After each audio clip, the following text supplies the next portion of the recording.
A warm welcome to our audience around the world. It's a privilege to moderate this event hosted by Swarm Ethics co-founding team and supported by the House of Ethics.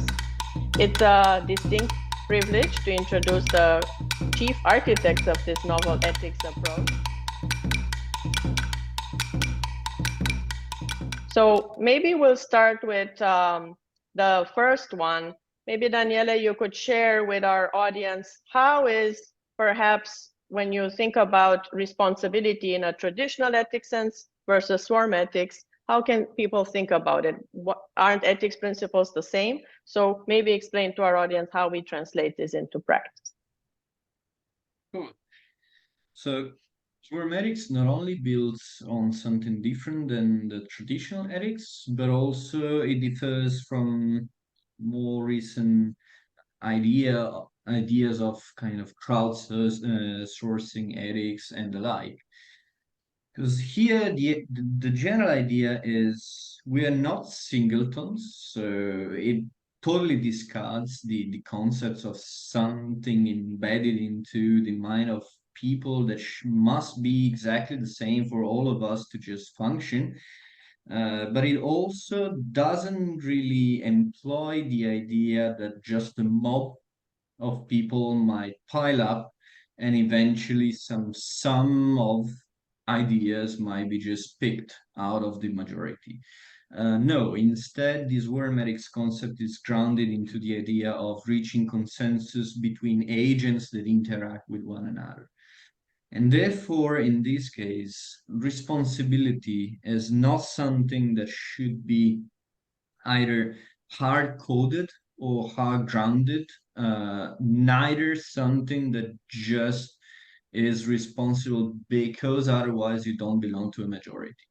Instead, it is the exact idea of participating in an inclusive manner into some cohesive interaction with your peers. And in this case, it also entails the fact that those interactions are something you do. So, in this sense, World Medics is a bit demanding, I would also say, because it places this role of you do the interaction and you contribute to the flow of the swarm, rather than just saying, well, there was some other entity that placed something upon me, or I just flow with the mob. So responsibility in this sense is something that is demanded in order for the whole swarm to function. Thank you. And therefore, I would also give the virtual ball, to my next peer agent, who is Katja, who will be delving a little bit more into the concept of transparency, which is very much intertwined. Absolutely, because normally when we talk about transparency, it's always the things to reveal the things that we don't see, the invisible. Whereas with swarm ethics, transparency actually is a needed part, a needed oil, a needed ingredient of the system. Because like Daniele said, we are not singletons. We are dependent, interdependent, interrelated, hyper-connected to each other. And we always look around and see what the others do. So the visible part is a condition sine qua non. The system is effective. And that's completely different from traditional ethics, where you have concepts in silos. You have responsibility, you have accountability, you have transparency. Whereas here you have, like Daniele said, this grid of this bioethical grid that only works with transparency, with information, with interaction and perception. And in this regard, it makes it much easier for people and for businesses alike to build and rapidly implement swarm ethics within a team, within a business unit, or within a supply chain, whatever they want to do. So it is completely different. and much more systemic and active.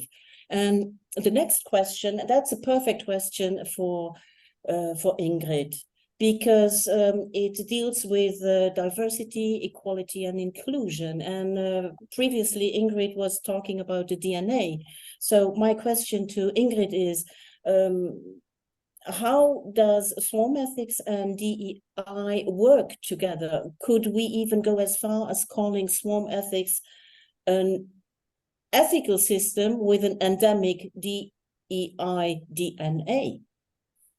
Absolutely. Actually, the way I thought about it originally was almost exactly like we envision a vector that gets embedded into the DNA of the cell or nucleus or whatever we want to call it, peer agent, like Daniele called it.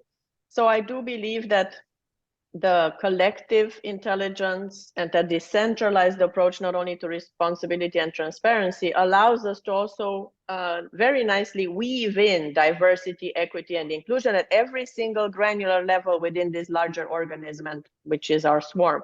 And not only that, but what I like about it also is that it allows us to customize the way we embed it to meet the needs of that specific swarm. And to meet the needs of the specific maybe agent within the swarm, because not all of them might have equal needs at all equal times. And I think that's a tremendous opportunity we have. The second reason why I love the idea about how swarm ethics very nicely allows us to embed DEI is because we're at the cusp of transitioning to a decentralized internet. And I do believe that we need a novel way of approaching ethics. And once again, when I saw swarm ethics originally, immediately my mind went to this would be the solution for the next generation and next iteration of the World Wide Web, which will be decentralized, ubiquitous, and where we're working towards self-sovereignty for each agent to own their data. So not only to be responsible and have the transparency that we want, but also the ownership, right? Like Daniela said, it's quite demanding on the individual then as well. So therefore, I do think it's a perfect fit, and DNA helix is a good analogy because we're weaving in to the DNA helix of each swarm the additional layer of diversity, equity, and inclusion. So a triple helix.